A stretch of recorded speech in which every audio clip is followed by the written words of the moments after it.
Muy buenas tardes, muy buenos días, muy buenas noches a mi estudiante de Psicología de la Comunicación. Mi nombre es José Andrés Rojas Bandres y me toca hablar sobre los planos y ángulos fotográficos en la psicología, puesto que claramente los comunicadores sociales utilizan elementos comunicacionales, elementos visuales que se pueden estar inmersos o impregnados en la fotografía que bien pueden tener connotaciones psicológicas. Esto es debido a que si constantemente, fotográficamente, se utilizan ciertos planos para ciertos eventos cinematográficos o ciertos eventos en series o ciertos eventos en cualquier clase de video, la utilización constante de esos videos, de esas escenas con esos planos genera que se asocie directamente esos planos fotográficos a emociones o bien a significados psicológicos de la conducta humana. Dando todo ese preámbulo, quisiera expresar de que claramente, a pesar de que esta es una lista de ángulos y de planos fotográficos, es importante tener en cuenta de que son meras clasificaciones y que, por supuesto, es sumamente vital tener una comprensión de cada uno de ellos, pero que en la práctica es importante saber de que en algunas ocasiones podría existir ciertas combinaciones entre unos planos o ángulos al momento de realizar una fotografía. Bueno, dando todo ese preámbulo, dando inicio, quisiera comenzar con el plano general. Este se llama, es aquel que presenta un entorno o un paisaje de grandes dimensiones, como se puede observar en la fotografía. Dicho escenario se posiciona como motivo más importante de la trama. En un plano general, el individuo pierde la inmensidad entre la multitud o ni siquiera aparece. Claro, en este tipo de fotografías se muestra o tiene la intención de mostrarse el paisaje, lo que está detrás o de fondo de la fotografía, detrás del personaje, o se muestra el personaje mucho más pequeño para dar espacio visual, atencional a otros elementos que puedan existir, ya puedan ser, como se muestra en la fotografía, montañas, ríos, lagunas, como también podría ser, como mencioné en la clase pasada, de que si uno viene a tomarse una fotografía en el Santo Ángel, uno tiene la intención de mostrar el Santo Ángel en la fotografía, de tal manera que uno va a querer tomarse una foto donde se vea el Santo Ángel, es decir, se va a necesitar o se utilizaría un plano general, donde la persona se muestre pequeña y el Santo Ángel se muestre en toda su completitud. Por otra parte, el plano entero, como se puede observar, es un plano más justo que se puede realizar en una persona, animal o cosa, sin que el encuadre corte ninguna parte del mismo. Es decir, es desde la punta de la suela de los pies hasta la cabeza, en la cual se utiliza para caracterizar acciones físicas o caracterizar la vestimenta de un personaje. Como se puede apreciar en esta fotografía, se quiere mostrar a las dos niñas en su completitud de su vestimenta, de su atuendo, de su ropa, para así denotar sus características psicológicas, puesto que la manera en que nos vestimos da a entender o tiene una intención de comunicar algo al espectador, de tal manera que se utiliza este tipo de fotografías para esa intencionalidad. Es decir, préstame atención de los pies a la cabeza, puesto que voy a hacer algún tipo de acción en la película o simplemente quiero que veas totalmente mi atuendo. Por otra parte, el plano americano, que este se utilizó bastante en las películas de vaqueros, en la cual Se considera que es un plano medio algo más largo que toma como referencia la figura humana. El límite superior de este encuadre está en unos centímetros de la cabeza, es decir, por encima de la cabeza, mientras que el límite inferior está más o menos a la altura de las rodillas del personaje. Este plano se utilizaba mucho en las películas de vaqueros, puesto que el objetivo del público es que se viera desenfundadas las pistolas, ¿sí? Se vieran las pistolas, los revólveres de los vaqueros, pero también mostrar ciertas características físicas del propio personaje. Si la fotografía estaba demasiado cerca, solo se vería la pistola y no se vería el personaje. Si la fotografía estaba demasiado lejos, es decir, por ejemplo, en un plano entero, no se mostraría la pistola tan grande, se vería mucho más pequeña, lo cual haría que la escena perdiera, digamos, intensidad, perdiera fuerza. Así que este plano se utiliza mucho en escenas de acción. Por otra parte, el plano medio encuadra al sujeto aproximadamente por la cintura, aunque el rango de los planos medios puede ir desde la rodilla hasta el pecho también. Pero a nivel narrativo, tiene una intencionalidad descriptiva. Es decir, tiene la intención de acercarse al cuerpo del personaje a mostrar características más dramáticas, más sentimentales, más gestuales de los personajes y dar connotaciones de su psicología. Por supuesto, si uno quiere dar a entender o transmitir emocionalmente una característica psicológica de un personaje de alguna película, claramente si uno utiliza un plano general, va a ser mucho más difícil transmitirlo, puesto que el personaje se ve mucho más chiquito. Pero en cambio, en un plano medio, se puede ver con más cercanía esa expresión emocional, como se puede apreciar en esta fotografía.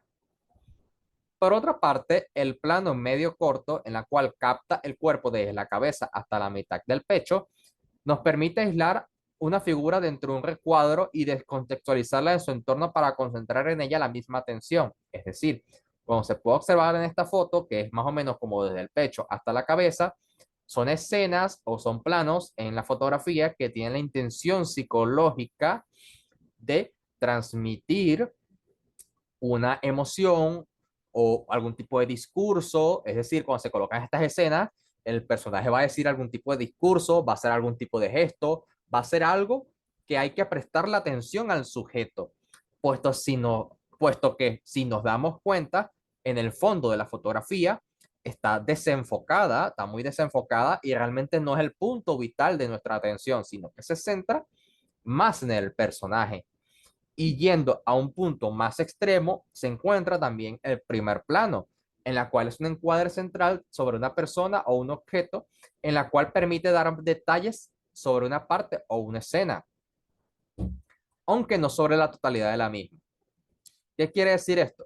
Que mientras que si el plano medio corto es desde el pecho a la cabeza y se utiliza para gestos, expresiones faciales, para discursos de diversa índole, en el primer plano se muestra más o menos el rostro del personaje, se enfoca mucho el rostro del personaje, puesto que tiene la intención de exacerbar, de volver más intenso esa connotación dramática, esa connotación psicológica, esa connotación que pueda tener el personaje, a pesar de que es un plano bastante asfixiante, puesto que al utilizar este tipo de planos se suele usar para escenas ya sean de carácter donde tenga que ver muchas emociones o muchas emociones intensas, ya puede ser el miedo, puede ser amor, puede ser ira, como se puede mostrar en esta fotografía del personaje de la naranja mecánica, como también otras emociones de carácter íntimo y sexual. Seguidamente, en el plano cenital, en el cual es considerado que es un plano tomado desde arriba, justo por encima de los sujetos u objetos, se encuadra en un ángulo de 90 grados perpendicular al suelo, como si fuese captado desde un satélite o helicóptero. Es importante tener en consideración que este tipo de planos se utiliza cuando se quiere mostrar de que se está viendo desde arriba, de arriba hacia abajo, ciertos elementos, ciertas escenas, ciertos personajes. Puede dar una sensación de omnipresencia, ¿sí? Como que si algo desde arriba te estuviese viendo, algo superior, algo más grande, puede ser la culpa, puede ser pensamientos, puede ser una divinidad, algo que está viendo de arriba, desde arriba hacia abajo, y abajo te encuentras tú o se encuentra el objeto de interés en la fotografía. Seguidamente, en el plano de detalles, en la cual se considera el plano más cercano de todos, en la cual recoge una pequeña parte del cuerpo o un objeto, en la cual no necesariamente tiene que ser el rostro. Y además, este plano se utiliza para aumentar el dramatismo en ciertas partes pequeñas, es decir, en detalle, sobre el cuerpo o ciertos elementos en detalles de un objeto. Eso tiene la intención de que el espectador preste mucha atención a ese objeto o esa parte del cuerpo, esa parte de ese elemento, con mucha mayor atención para enfatizar algo que se quiera resaltar a nivel narrativo. Por otra parte, en el ángulo normal, el lente se coloca al mismo nivel del sujeto para fotografiar y sin duda alguna esta es la forma más habitual de tomar fotos y además sirve para mostrar algo de manera natural y objetiva, ya que la manera natural en que los humanos vemos el mundo. Un ángulo normal, muchachos, simplemente es una fotografía que no tiene intención de mostrar un ángulo fotográfico en específico, simplemente tiene la intención de transmitir y plasmar un elemento de la realidad tal cual y como es. Por otra parte, el ángulo picado se coloca en la cámara por encima del objeto y está orientada ligeramente hacia el suelo. Es decir, si se pueden observar, este gato con botas se está viendo desde arriba, ¿no? O sea, el gato lo estamos viendo abajo, lo estamos viendo desde abajo, pero lo estamos viendo desde abajo es porque nosotros estamos arriba, por lógica. Si nosotros estuviésemos viendo el gato con botas por de manera inversa, es decir, lo estuviésemos viendo desde abajo, el gato con botas se vería mucho más grande. Es por eso que en el ángulo picado se coloca por encima del objeto o del personaje y está orientado como si estuviese un poco orientado hacia el suelo o está más orientado hacia el suelo, lo cual da una sensación psicológica de inferioridad, una sensación psicológica de sumisión, una, una sensación psicológica de algo que es mucho más pequeño, algo más tierno, algo más adorable. Por otra parte, en el ángulo nadir es un contrapicado llevado al extremo, en donde la cámara se coloca de abajo hacia arriba, de manera que queda perpendicular al cielo. Es decir, este tipo de fotografías se utiliza para mostrar la grandeza de algún elemento que se extiende del piso hacia el cielo, como también puede utilizarse para tomar elementos que son más grandes que el personaje y el personaje está inmerso en esa grandeza. En este caso pueden ser, como se observa en la fotografía, son los árboles y es el cielo. Este tipo de planos se utiliza mucho para mostrar cómo es el espacio exterior, en cómo el espacio exterior muestra, se ven las estrellas, las cometas, como también las nubes en algunos casos también, o pueden ser aviones, helicópteros o algún elemento que esté por encima de nosotros y que se tenga que ver desde muy abajo para poder contemplar toda, todo ese elemento visual. Por otra parte, en el ángulo contrapicado es una angulación oblicua inferior de la cámara, la cual se coloca mirando hacia arriba. En el lenguaje audiovisual, esto sirve para transmitir una situación de control, poder, grandeza y seguridad. nos colocan en una posición aparente de inferioridad respecto al sujeto enfocado. Es decir, que si este es el ángulo picado, donde se muestra debilidad por parte de un personaje, en un ángulo contrapicado se muestra una superioridad, control, poder y fuerza. Es decir, debilidad, fuerza. Debilidad, fuerza. Ok. Por otra parte, en el ángulo aberrante, se inclina la cámara de los ejes horizontal y vertical, coinciden con la escena donde aparece la fotografía. Es decir, se coloca de manera entre horizontal y vertical y tiene la intención psicológica de generar una sensación de inestabilidad y desequilibrio, lo cual se utiliza como un recurso narrativo o a nivel expresivo para así transmitir una emoción. Por ejemplo, en esta fotografía que se puede apreciar, se observa donde hay una estatua que se ve sumamente aterradora por la forma en que se está colocando en la fotografía. Ok, con todo lo ya mencionado, ahora queda hablar sobre el género fotográfico, que lo voy a expresar de manera sumamente breve. El retrato. El retrato es un género donde se reúne toda una serie de iniciativas artísticas que giran en torno a la idea de mostrar cualidades físicas o morales de las personas que aparecen en las imágenes fotográficas. Esta tiene la intención de plasmar la realidad o plasmar elementos físicos como psicológicos que se puedan tener sobre una persona, un personaje o un objeto. Por otra parte, es importante tener en cuenta de que muchas veces, como se esté tomando ese retrato, la persona puede estar sonriendo, puede estar eh, llorando, puede estar con una forma neutra, una expresión neutra en el rostro, lo cual indica connotaciones por parte de esa persona, es decir, de forma psicológica, qué pensará la persona, qué estará mirando la persona en ese retrato, por qué estará sonriendo, por decir algunos ejemplos. En cuanto al autorretrato, implica la creación de una imagen cuyo sujeto es el propio artista que realiza la obra de arte. Este se utiliza mucho en dibujos, pinturas y esculturas.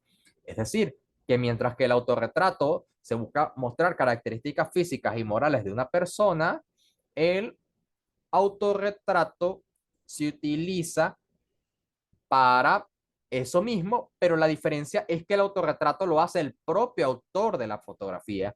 Por ejemplo, una selfie de teléfono en la cual se empieza a editar la foto por alguna aplicación telefónica, valga la redundancia, bien, podría ser un autorretrato, puesto que muestra características psicológicas de la persona y al hacer esa edición fotográfica se puede transmitir o agregarle más elementos psicológicos, puesto que cuando uno edita una foto, la puede colocar en blanco y negro, la puede colocar más llamativa de alguna manera o dependiendo cómo se sienta la persona, cambiar algunos aspectos para denotar una psicología emocional en ese autorretrato.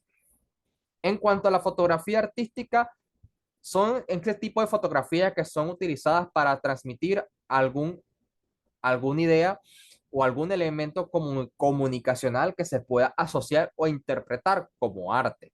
Es decir, no es, no es una fotografía periodística, que ya vamos a hablar de eso, sino que busca transmitir emociones y psicología, es decir, busca transmitir elementos artísticos que generen una reacción psicológica, ya sea para conmover o generar algún tipo de emoción muy particular. La foto periodística.